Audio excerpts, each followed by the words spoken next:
Welcome back to my Storyland for part 2 of Herbert West, Reanimator by H.P. Lovecraft. Are you ready? Then let's begin. Part 2, The Plague-Daemon. I shall never forget that hideous summer 16 years ago, when, like a noxious affright from the halls of Eblis, typhoid stalked leeringly through Arkham.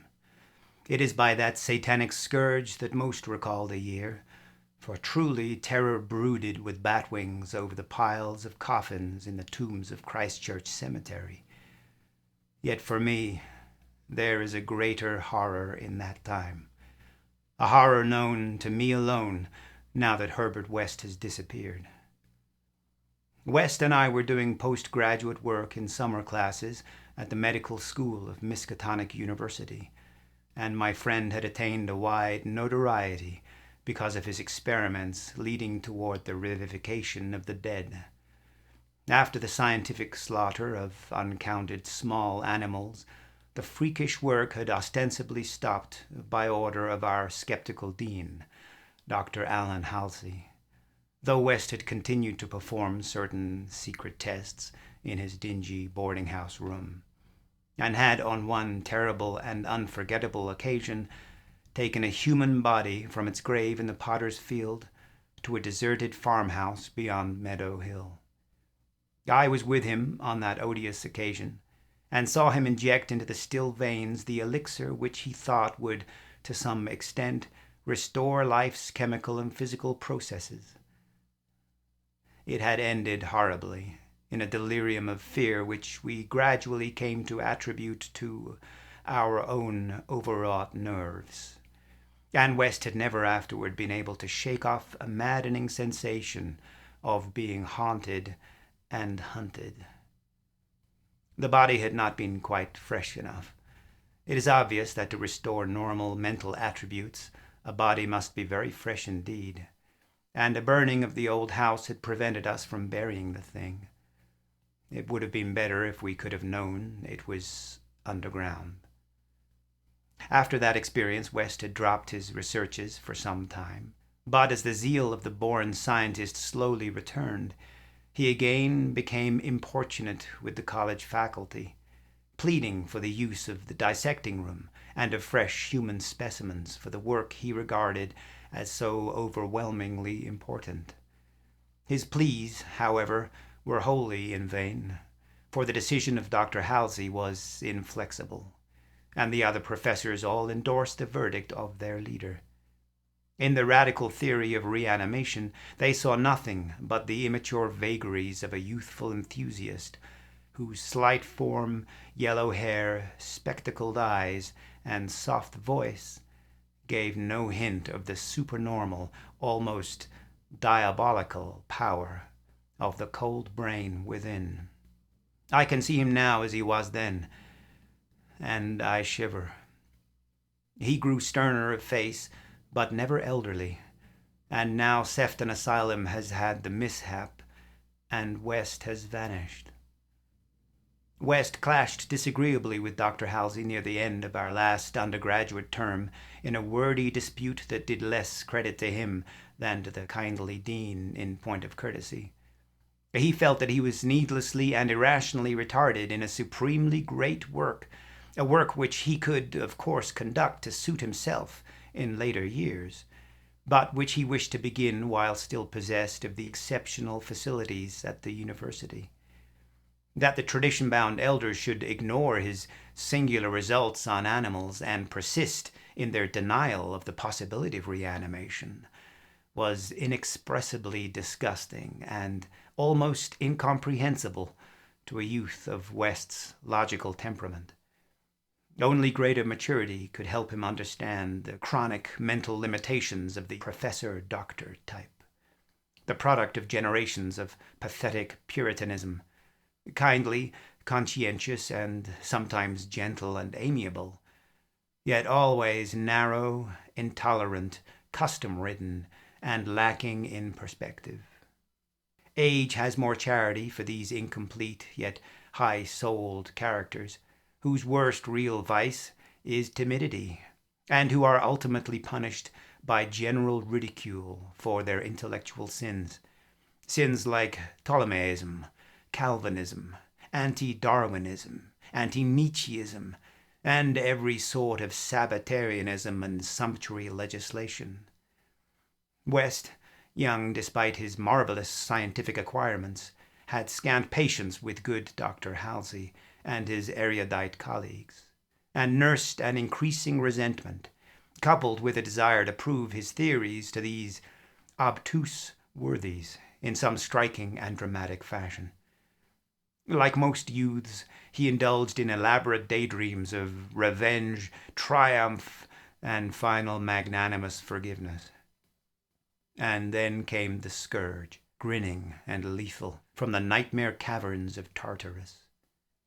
West and I had graduated about the time of its beginning, but had remained for additional work at the summer school, so that we were in Arkham when it broke with full demoniac fury upon the town. Though not as yet licensed physicians, we now had our degrees, and were pressed frantically into public service as the numbers of the stricken grew. The situation was almost past management, and deaths ensued too frequently for the local undertakers fully to handle. Burials without embalming were made in rapid succession, and even the Christchurch Cemetery receiving tomb was crammed with coffins of the unembalmed dead. This circumstance was not without effect on West, who thought often of the irony of the situation. So many fresh specimens, yet none for his persecuted researches. We were frightfully overworked, and the terrific mental and nervous strain made my friend brood morbidly. But West's gentle enemies were no less harassed with prostrating duties. College had all but closed, and every doctor of the medical faculty was helping to fight the typhoid plague. But Dr. Halsey, in particular, had distinguished himself in sacrificing service, applying his extreme skill with whole-hearted energy to cases which many others shunned because of danger or apparent hopelessness. Before a month was over, the fearless dean had become a popular hero, though he seemed unconscious of his fame as he struggled to keep from collapsing with physical fatigue and nervous exhaustion. West could not withhold admiration for the fortitude of his foe, but because of this was even more determined to prove to him the truth of his amazing doctrines. Taking advantage of the disorganization of both college work and municipal health regulations, he managed to get a recently deceased body smuggled into the university dissecting room one night, and in my presence injected a new modification of his solution. The thing actually opened its eyes, but only stared at the ceiling with a look of soul-petrifying horror before collapsing into an inertness from which nothing could rouse it. West said that it was not fresh enough. The hot summer air does not favor corpses. That time we were almost caught before we incinerated the thing, and West doubted the advisability of repeating his daring misuse of the college laboratory. The peak of the epidemic was reached in August. West and I were almost dead, and Dr. Halsey did die on the 14th. The students all attended the hasty funeral on the 15th, and bought an impressive wreath, though the latter was quite overshadowed by the tributes sent by wealthy Arkham citizens and by the municipality itself. It was almost a public affair, for the dean had surely been a public benefactor. After the entombment, we were all somewhat depressed, and spent the afternoon at the bar of the commercial house, where West, though shaken by the death of his chief opponent, chilled the rest of us with references to his notorious theories. Most of the students went home, or to various duties as the evening advanced, but West persuaded me to aid him in making a night of it. West's landlady saw us arrive at his room about 2 a.m, with a third man between us, and told her husband that we had all evidently dined and wined rather well. Apparently this acidulous matron was right, for about 3 a.m. the whole house was aroused by cries coming from West's room, where, when they broke down the door, they found the two of us unconscious on the blood-stained carpet, beaten, scratched, and mauled, and with the broken remnants of West's bottles and instruments around us. Only an open window told what had become of our assailant, and many wondered how he himself had fared after the terrific leap from the second story to the lawn, which he must have made. There were some strange garments in the room, but West, upon regaining consciousness, said they did not belong to the stranger, but were specimens collected for bacteriological analysis in the course of investigations on the transmission of germ diseases. He ordered them burnt as soon as possible in the capacious fireplace. To the police we both declared ignorance of our late companion's identity. He was, West nervously said, a congenial stranger whom we had met at some downtown bar of uncertain location.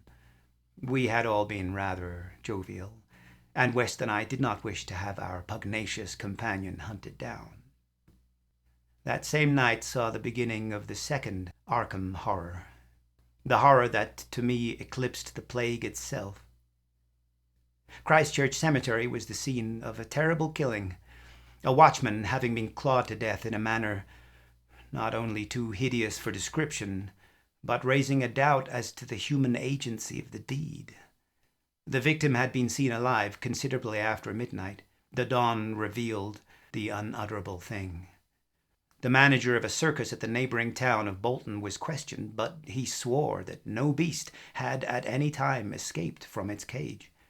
Those who found the body noted a trail of blood leading to the receiving tomb, where a small pool of red lay on the concrete just outside the gate. A fainter trail led away toward the woods, but it soon gave out. The next night, devils danced on the roofs of Arkham, and unnatural madness howled in the wind. Through the fevered town had crept a curse which some said was greater than the plague, and which some whispered was the embodied demon soul of the plague itself. 8 houses were entered by a nameless thing which strewed red death in its wake. In all, 17 maimed and shapeless remnants of bodies were left behind by the voiceless, sadistic monster that crept abroad. A few persons had half seen it in the dark, and said it was white and like a malformed ape or anthropomorphic fiend.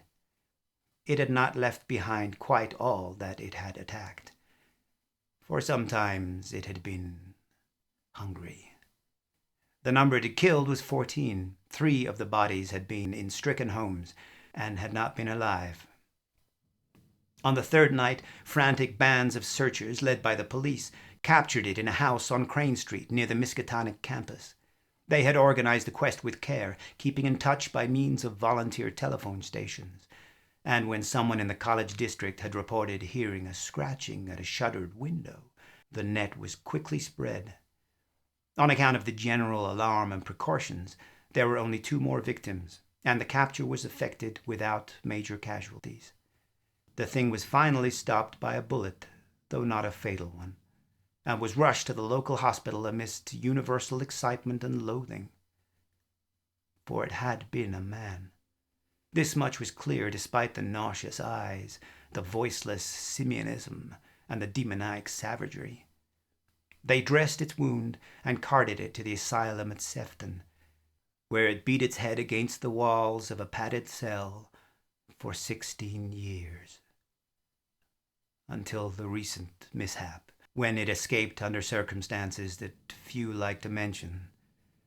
What had most disgusted the searchers of Arkham was the thing they noticed when the monster's face was cleaned: the mocking, unbelievable resemblance to a learned and self-sacrificing martyr who had been entombed but 3 days before, the late Dr. Allen Halsey, public benefactor and dean of the medical school of Miskatonic University. To the vanished Herbert West and to me, the disgust and horror were supreme. I shudder tonight as I think of it. Shudder even more than I did that morning when West muttered through his bandages, "Damn it, it wasn't quite fresh enough." And that's where we'll have to end it today, I'm afraid. I hope you enjoyed this second installment of Herbert West, Reanimator. Perhaps I'll see you again for part 3. I certainly hope so. Until then. Hello, Mattie here. Thanks for watching me read stuff. There are lots more videos of me reading stuff over on my channel, and if there's other stuff you'd really like me to read, just let me know in the comment section below. Don't forget to hit the like and subscribe buttons, and I upload new videos all the time, so maybe hit the bell icon too, so you can get notified when new stuff comes out. Thanks again for watching, and see you next time.